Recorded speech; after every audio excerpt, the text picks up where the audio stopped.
안녕하세요. 이치원 패치스쿨의 바오라 원장 변성수입니다. 오늘의 주제는 치아 관리입니다.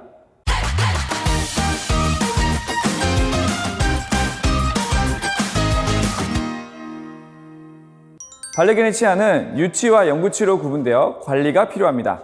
유치 관리는 생후 3주부터 2개월까지 28개의 유치가 나는데 이 시기에 이가 가려워 물건을 물어뜯거나 갉아놓기도 합니다.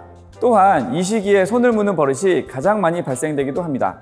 이럴 땐 무조건 깨물지 못하게 하기보다는 깨물 수 있는 장난감을 전달하여 많은 경험을 하게 하는 것이 중요합니다. 그리고 생후 3개월부터 6개월까지 유치가 빠지면서 42개의 영구치로 이갈이를 합니다. 8개월까지 유치가 남아있다면 동물병원에서 상담받으시고 제거해 주시는 것이 필요하며, 또한 유치가 남아있다면 치석이 잘 생기고 영구치의 위치가 잘못되어 부정교합이 되기도 합니다. 이 시기에 명확한 치아 관리와 치료는 동물병원의 수의사 선생님의 의견에 맞춰 잘 관리해 주세요. 매일 치아 관리를 통해 치석이 발생되는 것을 예방해 주시고, 연 1회 정도는 수의사 선생님과의 상담을 통해 스케일링으로 치석 제거를 해 주시는 것이 좋습니다. 자, 이제 집에서 할 수 있는 반려견 교육에 관련된 치아 관리법 3가지를 소개해 드리도록 하겠습니다. 덴탈 스틱, 수제 간식을 활용한 관리는 1일 1개에서 2개 정도로 기본 교육 중 스킨십 교육을 할 때 보상으로 사용합니다. 먼저 애착 방석의 위치를 잡고 하우스 연습을 통해 애착 방석의 위치를 인지시킵니다. 그런 후에 애착 방석에서 엎드려 기다릴 수 있게 해주세요. 그리고 오늘의 최고의 보상인 덴탈 스틱으로 보상합니다. 이때 덴탈 스틱을 던져주는 것이 아닌 손으로 잡아 왼쪽, 오른쪽, 양쪽 모두 골고루 잘 씹을 수 있게 위치의 변화를 주세요. 그리고 기분 좋게 마사지 기법 쓰다듬기 문지르기로 스킨십 합니다. 장난감을 활용한 관리는 집에서 보호자의 냄새가 나는 양말을 준비해 주시고, 그 안에 사료와 스낵볼의 믹스 또는 수제 간식, 덴탈 스틱 등 다양한 음식을 넣어 경험시켜 주는 것을 추천드립니다. 양말에 간식을 넣어 양말 위쪽을 묶어 열릴 수 없게 합니다. 그리고 양말 위쪽에 끈을 연결하여 보상 장난감을 만듭니다. 유치의 시기에는 양말 장난감을 전달하여 마음껏 물고 씹을 수 있게 해주세요. 그리고 양말 장난감에 정신이 팔려 있는 동안 여러 가지 스킨십, 브러쉬, 드라이 등의 자극을 전달하여 이러한 자극이 긍정적인 경험이 될 수 있게 해주세요.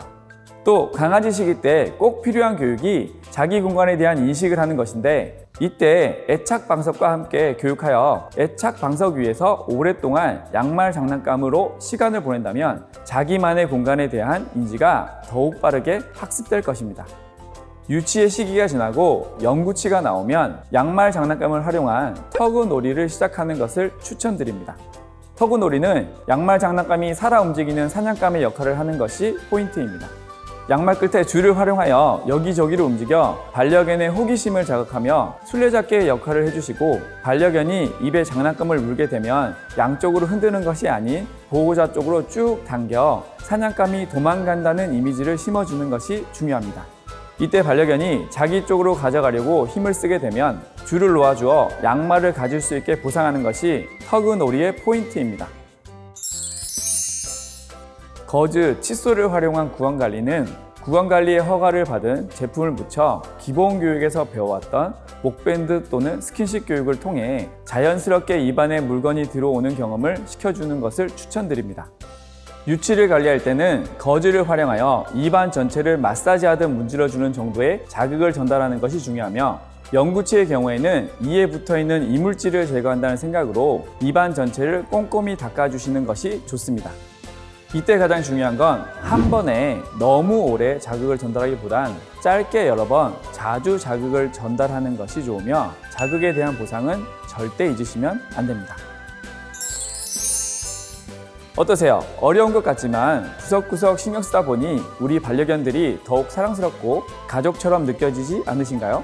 오늘의 포인트는 외부 자극을 긍정적으로 받아들일 수 있게 하는 구강 관리에 대해 알려드렸습니다. 하지만 건강상의 예방이나 문제가 발생되었을 때는 꼭 전문 수의사와의 상담을 통해 이행해 주실 것을 부탁드립니다. 다음 시간에는 반려견의 식사 관리에 대한 주제로 찾아뵙도록 하겠습니다. 지금까지 이치원 펫스쿨의 바오랑 원장 변성수였습니다.